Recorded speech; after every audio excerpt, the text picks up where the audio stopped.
Good afternoon, everyone. I am Dale Rodriguez, and I'm here live with Andrew Moore. He is a construction wizard slash guru. He's agreed to be live with me. I'm going to ask him lots of kind of silly questions and get his insights on the UK construction industry. And also, you may notice he's got a bit of a different accent to me. He's actually from New Zealand, and I think it'll be very interesting to get his insights on comparing the UK and New Zealand market. So, Andrew, thank you for joining me. Hey, no problem. Okay, I guess the first question would be, how long have you worked in trade and construction? Well, I guess the first project I had was a car crate when I was about 7 years old that I built at the back of my farm with my cousin, and we turned it into a house. So that was my first decent. We put a door on it, put two bunks in it, built a table, and it was famous. We almost spent the night with two girls in there when we were probably 8 and 9. That didn't work out so well, but yeah, that was my first.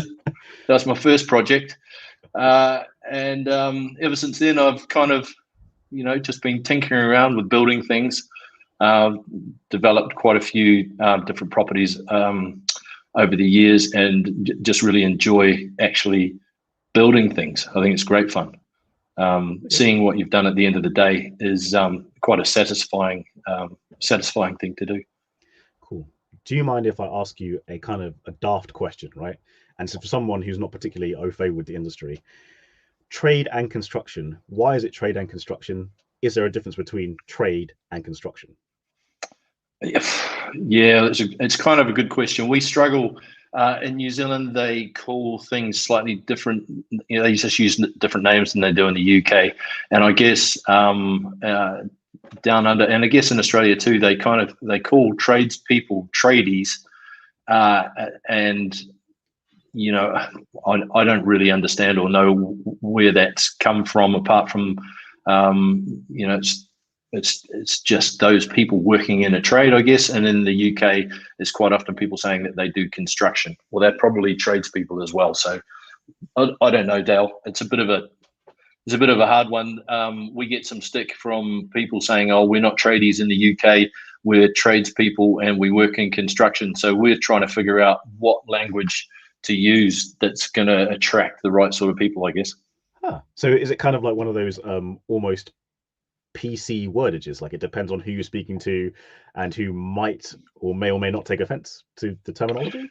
Yeah, it's I can talk to some people and they go, "Oh, well, in the UK they're not called tradies," and I'm like, "Well, you knew what I was talking about, didn't you?" So no, that's fair enough. And but a trade, a trade could also be like a sparky or a plumber, and therefore they might think that they're slightly different than a construction worker. So, I guess it covers a wider remit, and also people who are running landscape garden businesses, or someone who's pruning trees, or someone who's doing scaffolding. Then, whilst they're kind of on the fringes of construction, they kind of trade businesses. So yeah, you're right. You're offering a service to somebody who needs it, and creating a quotation in an invoice. So that trade business kind of fits alongside construction, because a landscape gardener doesn't think that they're a construction company. They think that they're a trade supplier, a trade person, I guess. And that kind of segues into my next question, because you mentioned the differences between the UK and New Zealand. Obviously, you've worked on site in New Zealand and on site in the UK. Have you ever come across any kind of language barriers? Because we all have kind of colloquialisms, right? I can imagine like slang. And do you have any kind of maybe funny examples of when this has happened? Yeah, there are quite a few. And it's usually when you have a mixture of people working on site, and the Kiwi boys would try and use words that either the Polish guys would have no idea what they're talking about, or and so there's words like a thing called a dumpy, and a dumpy.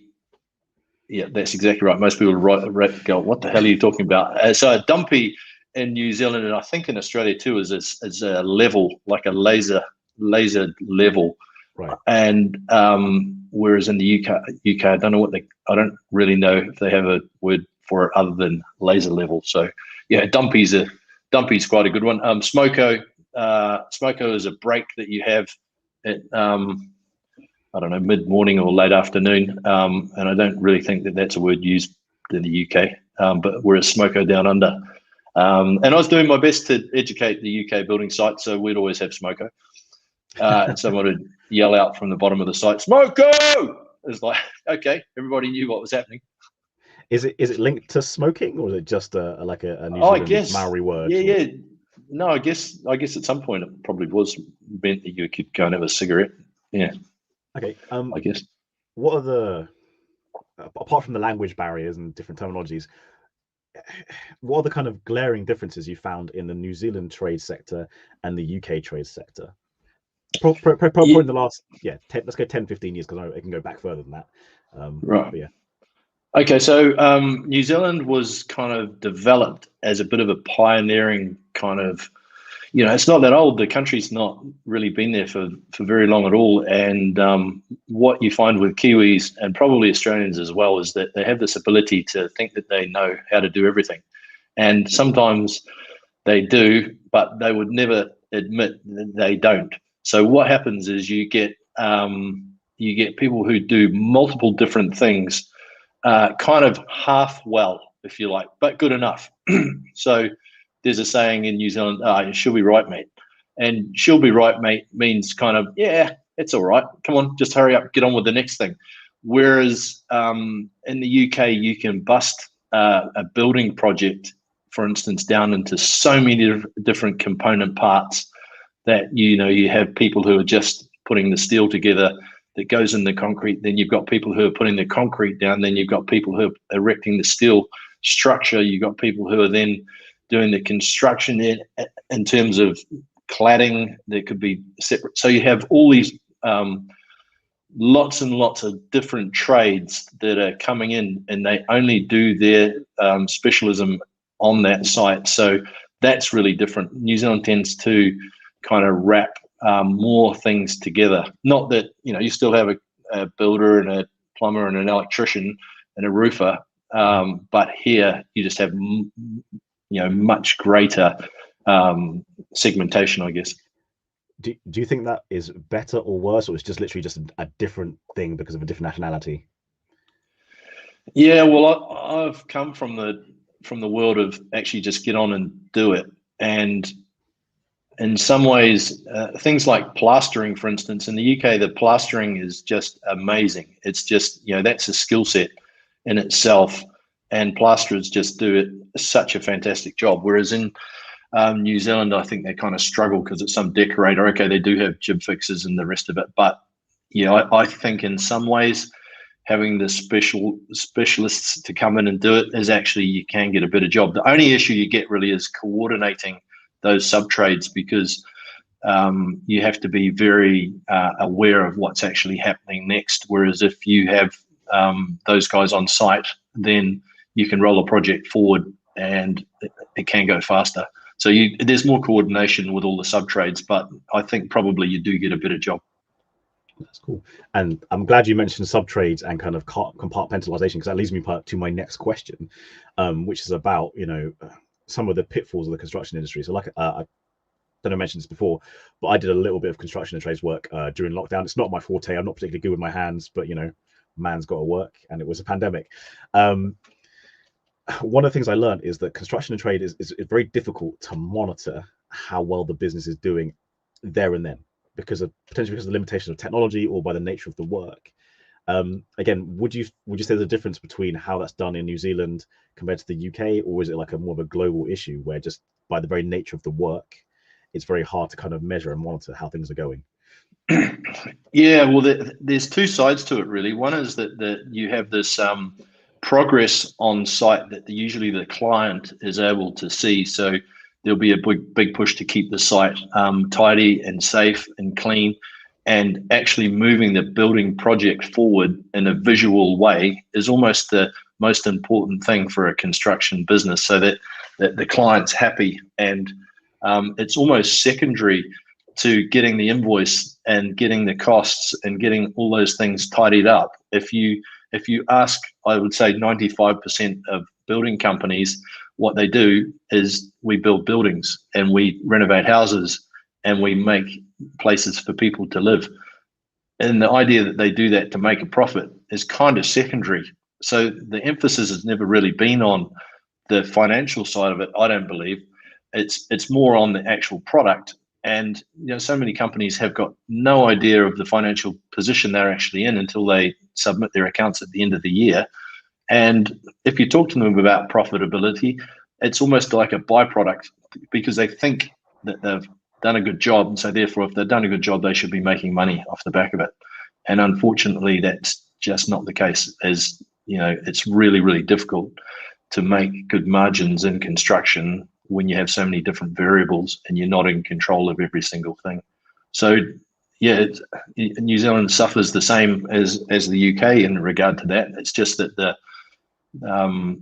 I guess some of the tools and some of the ways that they've been able to do that have evolved slightly faster than they have in the UK.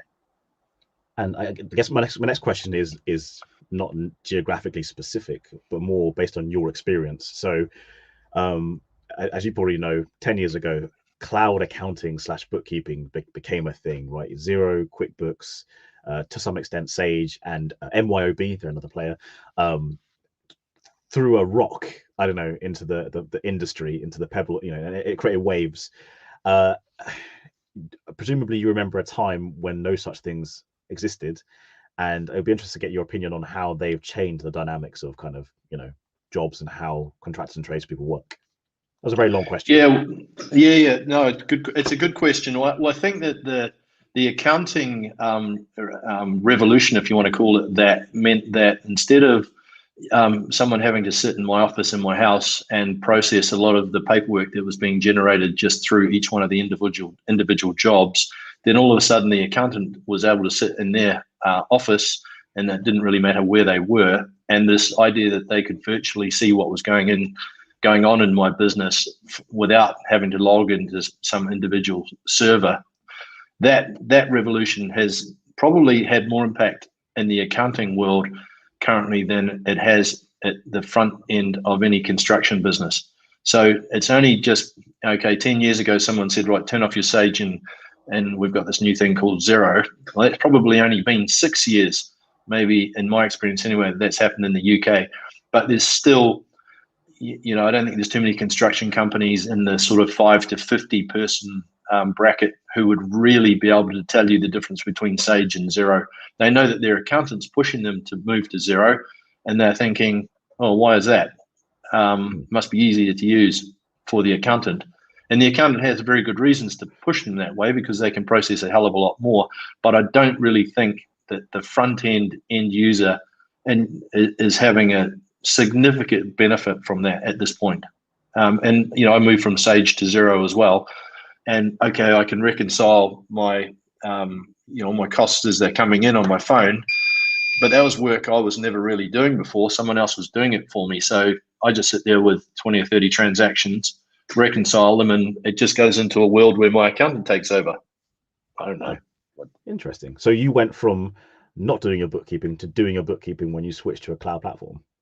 Yeah, pretty much. But it just meant that I didn't have someone sitting in my office that I was paying a salary to. I was able to do that. But I didn't know that was the case until my son went on to Xero, and he said, oh, yeah, Papa, this is how you do it. You just see there's everything coming in, flip with your thumb, put it, categorize it, and send it off. So I was thinking there is a little bit more to it than that, because one of the misconceptions that I came across when I was running my practice is that a lot of business owners thought that bank reconciliation was literally just matching up on Xero, but actually making sure they're allocated to the right accounts relative to your business is where the accounting matters. And what a lot of people think is they think they're going to save money and time by doing their own bookkeeping, but if they don't fully understand the nature of their business, especially if it's a limited company, in terms of what that looks in accounting, you actually end up spending more time and money having the accountant fix it for you later. Yeah, well, I know that, and I can kind of get that, Dale, but before I was sending my accountant a spreadsheet, and I was attaching that spreadsheet to an email, and then that would go into the accounting practice. And I was thinking, oh my God, I hope they understand what the hell's going on in that spreadsheet, because I haven't got a flipping clue. And it just over time, the spreadsheet gets bigger and bigger and bigger, and you just think, well, I know that I'm having to pay somebody to kind of sort that out. Whereas that's kind of gone away when I've been using Xero, and I'm sure And my accountant's great, and he'll get hold of me, and we meet up fairly regularly, and he'll say, look, I need you to do this and that, and I can do that, but there's no spreadsheets going back and forward. That whole thing has kind of moved way forward, and that is probably the biggest change. You feel a bit more connected to the people who can offer you some pretty serious help. Okay, so I get next kind of follow-on question. So you mentioned that the advent of Xero, QuickBooks, and other cloud platforms kind of seem you as the contractor trades business owner, you kind of see the benefit of that for the accountant. But I do know that Xero and other providers have kind of bolt-on applications. So like, I think QuickBooks have got co-construct and things like that. When you were looking at systems, did you consider those other applications and what they could do for you? Because those parts are aimed at you as the business owner. They're not to the benefit of the accountant, really. So what kind of makes you decide to use something? Or well, that's exactly right. And I had kind of come out of a technology, and that was a bit of my background as well. So I kind of knew that there were systems out there that would help you to understand, cost to complete, outstanding cost on a job, and I knew that sort of software was available because I've been selling that into much bigger businesses.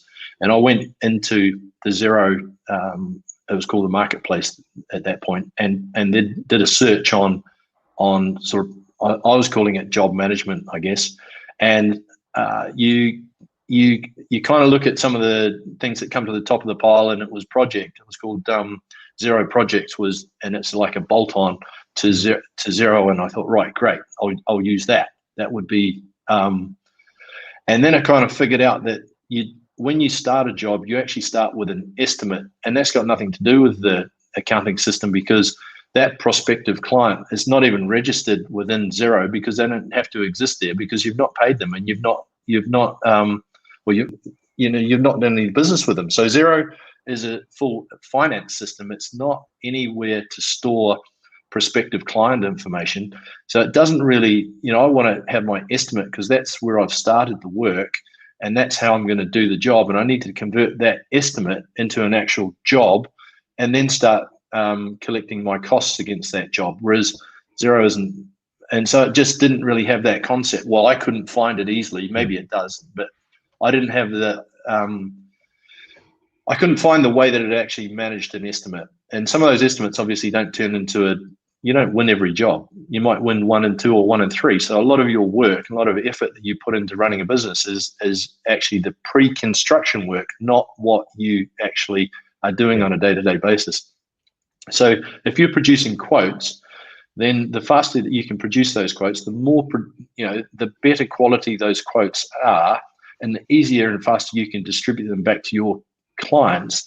I found I had a much higher success rate, and I could fine tune my quotes, and I could make them really, really slick and easy to produce. And that meant that I was spending just a lot less time on admin stuff, and admin is just, it's just dull, really. It's just dull. So some people like it, but yeah, but if your passion is elsewhere, then yes, you don't particularly want to be doing the admin, which makes sense. No, and it's a lot of repetitive stuff. If you're quoting a loft conversion is a loft conversion, okay, it's got might have a different floor layout, but all those elements are the same. A rear extension on a house in East Sheen or Richmond, where I am, they're kind of they're similar, And I think even basement dig outs, they're sort of the same. So you don't want to have to start from scratch on every single one. You want to pull up one that's close to one that you've done, and then just move it around a little bit, depending on what that client's requirements are. So, you're doing the same things all the time. And taking the conversation on a slightly different tangent. So obviously I do a little bit of research before I invite people onto this to have a chat. One of the things I found out recently is that apparently there's a skill shortage in the construction sector in the UK, and it's not just the UK, it's in other places. And I was reading up on this. Apparently it's to do with some of the stereotypes associated with trades and construction. Are you familiar with some of the negative stereotypes, and are you able to maybe debunk some of them? Or do you want me to kind of list off things that I read, and then you can go, that's true, that's not true? Or well, there's my kids spend a bit of time on building sites, and they're dangerous, dirty, dusty. They're kind of, some of the environments are pretty tough, and you do have to have your wits about you, and you can get injured quite quickly. And they are dangerous, and they are dirty, and they are dusty. And so it doesn't suit everybody. That's not what everybody likes, or that's not what some people like. So it does fit certain people. Obviously, females are pretty thin on the ground in terms of most building sites, because it's just not sometimes, or that everybody's trying to make it better, but it's just a bit basic on some building sites, and that just doesn't appeal to everybody. And yet the people on those building sites are great. They're brilliant people, but attracting the right people to the building sites, it's hard work, right? You've got to actually be able to graft, and you've got to be able to graft day after day after day, and you've got to have a bigger picture in mind. Filling skips isn't much fun, but that's where you start, and you start at the bottom. So yeah, some of the stereotypes are probably right, and then some of the but it's great fun. You're in a team of people who are trying to achieve a set goal that's really easy to see in front of somebody. So, and you make progress every single day, and then on a Friday you sit down and have a beer with the guys on site. It's amazing. It's great. You get a good kick out of it, and it's a good buzz that you don't really get in an office environment. It's not the same. Some big truck didn't turn up and a massive crane unload 15 tons of steel, and you just sit there on the side of the footpath going, what the hell are we going to do with that? Some 18-year-old kid is completely freaking out, and you chop up some pieces of soil stack, and you roll these steels through the back of this building site, and you get them up in the air and bolt them all together, and it's like a round of applause. It's like, woohoo. Yeah, no, it's an achievement. And it's really cool. Yeah. Like, it links back to what you said when your 7-year-old self, you just kind of did it, right? And then your excitement now, I think it's amazing. It's infectious. It kind of makes me want to work on site. I'm not gonna lie. And when I did, actually, I did thoroughly enjoy it. You're right. There was a sense of achievement. I did some scaffolding. I learned how to do some screeding as well, which the fact that it came out really nice. Anyway, sorry. I found a positive quote that I think encapsulates people who work in construction and trade, and I quote: "We don't construct because we can't do anything else. We construct because we are so capable of building excellence." And I think that's pretty dope, because it's like you said, there is a noble aspect to it. Like you mentioned, a lot of people in construction know that they are building houses, they're building shelter, and there is a certain amount of value of doing that, because they know they're helping out their fellow man. Like we all need shelter, we all need houses. This is a thing. Yeah, everyone needs it. So definitely. Yeah, there's an aspect of that kind of sense of achievement. Like, I built that building. I did that wall. Yeah. I did that. Yeah, I get it. Yeah, and I have my mates come over when these building projects are going on, and I've just built a house for myself. And they kind of I can see them looking at what I've done, and they just kind of scratch their heads. But just in the same way as I look at what they do and what they achieve and how they make their livings, and I kind of scratch my head as well. But this is physically, you can just see it. So you go to a building site from one day to the next, from 1 week to the next, 1 month to the next, and it's totally changed. And I think that just that basic visualization is really, it is a cool thing. And that's the bit that, and I guess someone who builds a skyscraper in London would have the same feeling if they walked past and said, well, I built that thing over there. And you think, whoa, well, I built the house that I live in and my family live in, and that's good buzz. Wait, the house you're sitting in now, you built? Yeah. That's awesome. Yeah. Well, I'm not responsible for like 90% of it, but yeah, it's my vision, it's my goal, it's shared with my family. But yeah.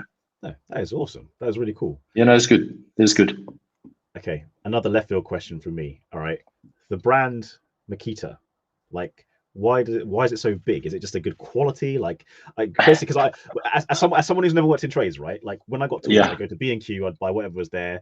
I knew that the cheapest one probably wouldn't be the best option because it's probably going to break after a year. So I'd buy like a mid-tier or high one. But I'd never heard of that brand. Is it only a trade and construction brand, or why do people love it so much? Well, when I was at school, one of my best mates left school at 15 to go and work for his father's construction company, which at the time was kind of a logical thing to do. And he had a path mapped out for him, I guess. And his dad had a very successful business. So it was like, okay, fine. Not many of my mates, he was probably one of the only ones. And one of the things he said was, mate, if you're going to buy tools, just buy Makita. I was like, oh, okay. Well, I was 15 years old at that point. I was like, oh, okay, fine. Well, if he says it and he knows what he's talking about, then that's what I'll do. And what's happened over the last few years is just every single thing is now is battery powered. There's no more cables on anything. You can even get drop saws that are fully battery operated. So what that means is if you stay with one brand, then you can flip the batteries from one tool to the next. Right. So that means that obviously, and the batteries are really expensive. That's the expensive part of the tool. So if you buy a set of, if you've got DeWalt, then you usually just keep going with DeWalt. I chose Makita because my mates told me that was good, and it is good quality. The stuff is very, very good, and you can get it serviced.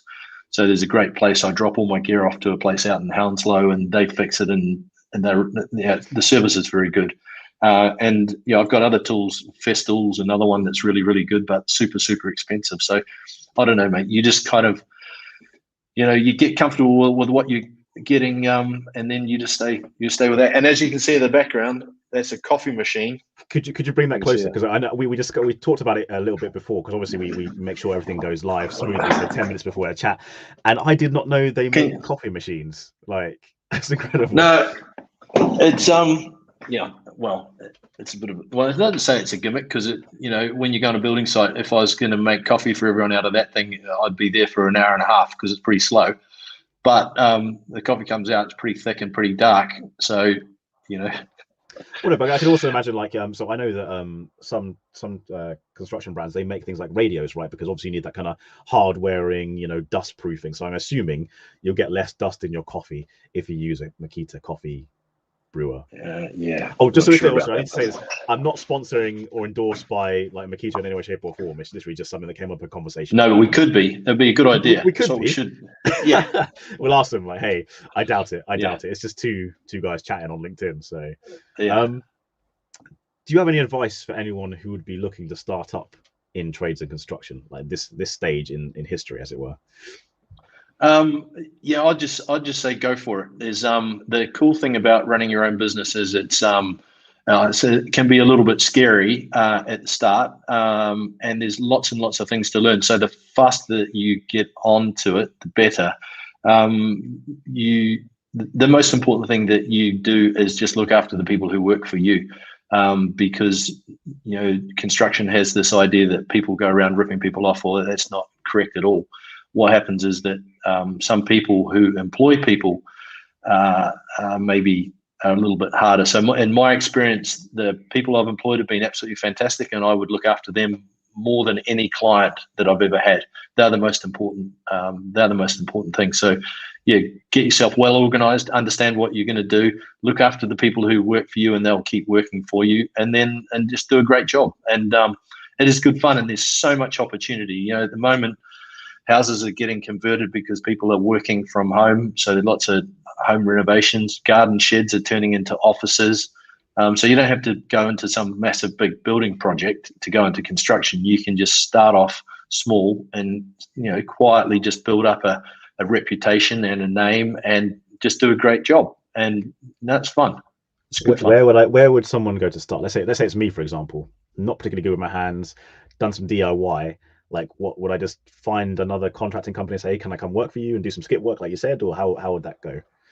Well, you probably got a wide enough network that somebody who's just going, oh, I'm not happy with the patio on my back of my house. I want to replace starting off in a garden kind of environment where you're pulling out someone's rotting deck, or they've got a bit of their garden sheds falling over, and you think, oh, I can do that. So you got to have some basic sort of carpentry skills or whatever it is that you want to do, and then just try it out on your mates. Just see how it goes. See how, can you cut an invoice? Can you work out if you did you make any money on that job? Did you buy the materials? Can you go and have you got a vehicle you can shift things around? Is the trade supplier actually going to open an account for you?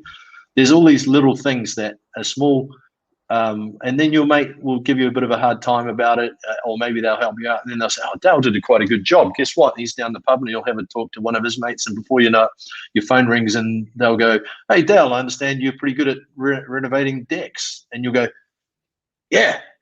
And then it just snowballs. Before you know it, there's like 5 blokes working for you, and you're like and that's what happens. And a lot of these companies, they don't set out with a clear vision of what they're going to do. It just snowballs. It just rolls. And if you look after the people that work for you, you do a good job. People just talk, and when people talk, you don't advertise. You don't put your phone number on in these vehicles. You don't need to do that because there's so much work. There's so much work out there, and it's just a matter of doing a good job, and you can make a really good living. But I guess that's the same in any industry. I guess if you're good enough and you're passionate about it, that people feed off that. No, that's awesome, and you are clearly passionate about it. Like the way your eyes light up about stuff you've done. So, no, it's cool. Yeah. Well, I have had a few nightmares. Don't worry. I had one yesterday where a client phones me and says the ceiling rose that the decorators put on the room is in the wrong place, and that's got to come off. I'm like, really? I was like, really? And it wasn't in the wrong place, but the client was up there with a little knife trying to pull it off, and then gives me grief about. And I'm like, hang on. So yeah, it doesn't always go well. Okay, I was gonna say let's leave it on a happy note, but you left it with some honesty. There's some stresses. He's back on track. Everybody's happy. Cool. In that case, I want to say thank you for joining me. Hey, thank you, Dale. People are going to watch this later, they'll watch it live.